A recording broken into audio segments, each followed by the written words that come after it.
Welcome to Vietnam Sales Pros. For many salespeople, we have always wanted to improve our sales careers, but we don't really know how. We rely a lot on just doing our on-the-job, on our day-to-day. But what happens is that we need to really know that to be able to be effective in our sales careers, we need to run our sales career as a business. And to run it as a business, we need to think like a business person. So what I'm going to do is that I'm going to be sharing with you 4 main areas that you need to learn and you need to master. Let's go! Alright, Sales Pros, let's begin. I know I must keep learning and updating myself to stay relevant. Your customers are becoming smarter, more savvy, and better at Googling. Now, this slide is very important for us to really take a look at, because if we want to succeed in our sales careers, especially in the 21st century, we need to run our sales careers like a business. Business owners possess different mindsets and different strategies from salespeople because they look at things from a more overarching way. Now, before I share with you the 4 main areas that you must guard, I think what's really important is for us to also understand what type of consumers are we dealing with in the 21st century consumer market. Now, I've broken them down into 3 main types. And the 3 types are known as fresh meat, in the market, and experts. Now, let's talk about the first type, fresh meat. Now, why do I call them fresh meat? Well, these are the ones who are ready for the killing. When I say ready for the killing, it means that these customers have never ever bought your product or service before. They've not bought it from you, neither have they bought it from your competitor. Now, these type of customers, their knowledge is quite limited, and all that they've been able to find out is what they've heard from their friends, their peers, or from the internet. Now, these type of customers, they actually come to you with different types of objections, different types of information requirement. They also require to be pitched very differently. The second type of customers are what we like to call in the market. Now, in the market customers are customers who have experienced your product or service before. They've either bought from you or they have bought from your competitor. Now, because of this experience, they come with multiple memories. And with memories comes expectations, and with expectations comes a different types of objection. So, when you sell to in the market customers, we need to be very clear as to where do they come from, what do they know, what was their previous experience. Because the approach that we use will be very different from those in the fresh meat category. And then there's the third group of customers that sometimes we find the most difficult to handle, which are what we like to call the experts. Now, these are people who know everything, inside out, front to back. They probably have bought from your company before many times, or they've bought from your competitors many times. They might have even been involved with buying from your company way before you joined it.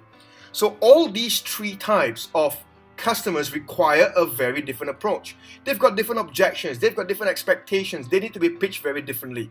So we need to design our sales pitch, we need to design our business to be able to reach out to these 3 types of customers.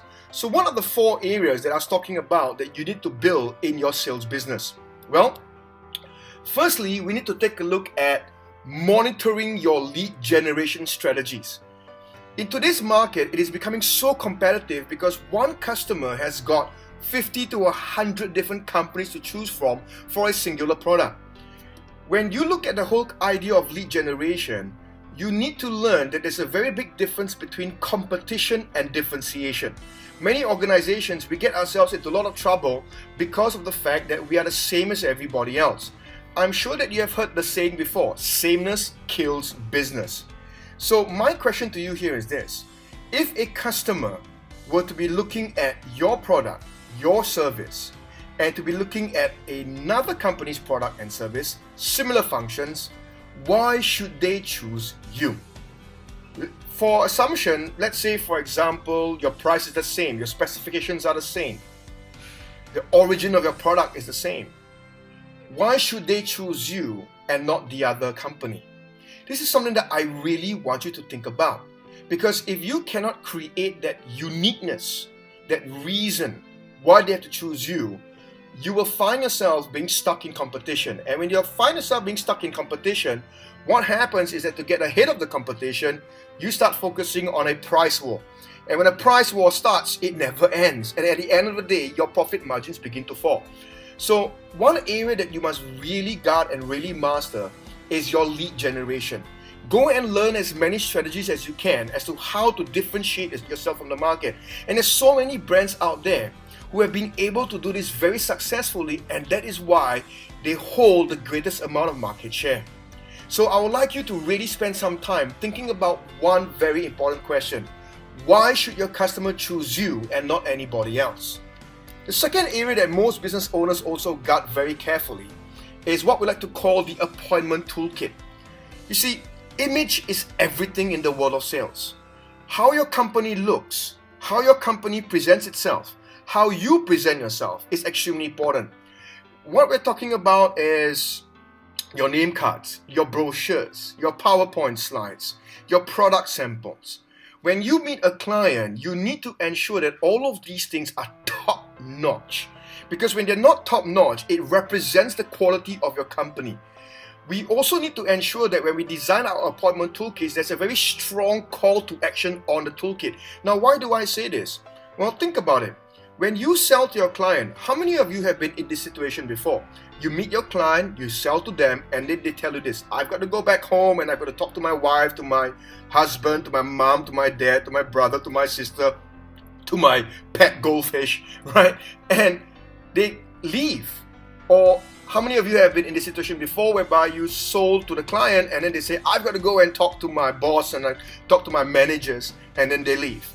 Now, what happens then? Because when they go and meet this other person, they bring your brochures, they bring your slides, they bring your name card. And at the end of the day, do you realize now that this has happened? This person that you sold to has become your salesperson. And how well you equip your salesperson is going to be critical in whether the sale is closed or not. So appointment toolkits have to be designed in a way that when the person goes and meets somebody else to sell them the product or service, they are prepared, they are equipped, and they'll be able to represent your product or service as well as you did, or even better than you did. So take a look at your appointment toolkits right now. Take a look at your slides, your name cards, your brochures, your product samples. Have they been designed in a way that actually help you to be able to sell even when you are not there? And do they also build on your brand and your image by showing people that you are dynamic, you are professional, and you know what you're doing? Now, the third area, which is where most of us spend our time in, is what we like to call managing the selling process.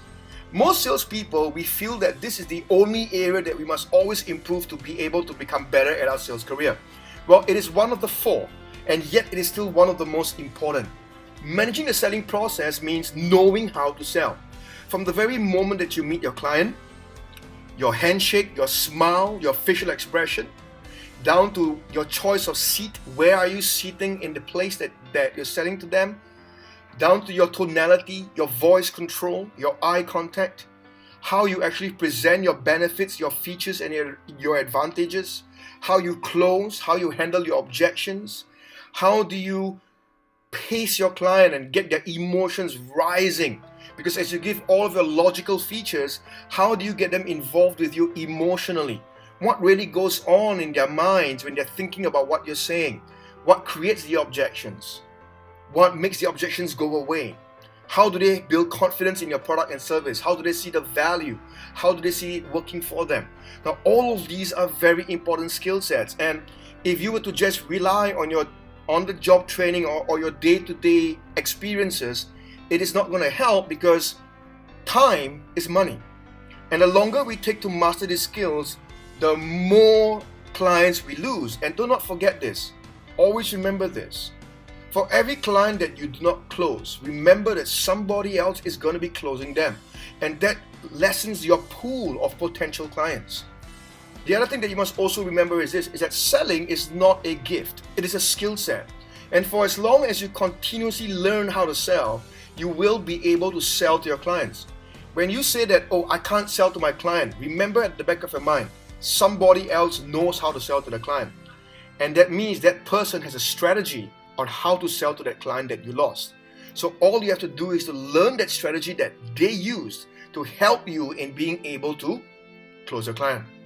So I would really advise you and encourage you to do as much as you can to learn all the selling processes out there. You have to look at your skills when it comes to psychology of the selling process. You have to look at objection handling. You have to look at pitch designing, and so many more. And in our future webinars, we will be sharing with you a lot more on all of these skills. All right. Now, most salespeople, after they've closed the client, it stops right there. But when you think like a business owner, what you are actually doing is you're engaging the fourth area. And the fourth area is what we call business building and customer retention. Now, what do I mean by business building? Well, business owners have always focused on building their business, whether it's locally, regionally, or globally. So there are a lot of business building strategies on how do you build your business. That means you're expanding your product range. You are making your price range a lot more flexible. You are looking at increasing your customers' knowledge towards what your products can really do for them. The more you build on your business, the more you provide to your clients, the more customers will come along. And these customers, they will bring more people with them. It's called a referral system, isn't it? Well, the other area that you also need to focus on is what we call customer retention. How do you keep your customers coming back to you continuously?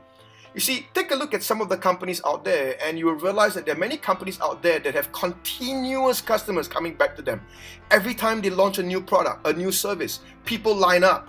People keep on calling, people keep on buying over and over again. There's a secret to how they do this, and this is something that you must also figure out for your own product and your own service to help you to be able to create very strong customer retention.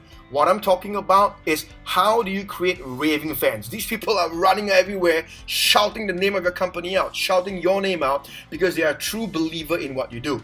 Now, once you've been able to do that, then you would realize that somehow or another, you have created a form of lead generation.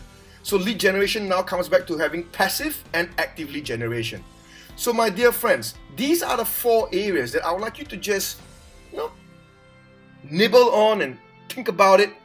And as we approach the rest of the webinars and approach the rest of our videos, I'll be zeroing in on each and every one of them. So what I need you to do right now is to just think about this.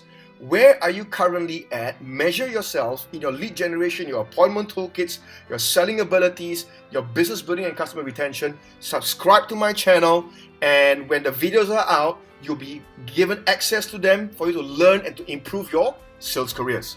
So thank you very much for listening. In the meantime, subscribe, and you can also go to my Facebook page to take a look at what is it that I've been doing all of these years, the companies that I've been training, the areas that I've been training in, and you will also be able to contact me directly through Facebook messaging, where I'll be more than happy to answer any of your questions and see how it is that I can help you. Well, Sales Pros, thank you so very much and have a great life.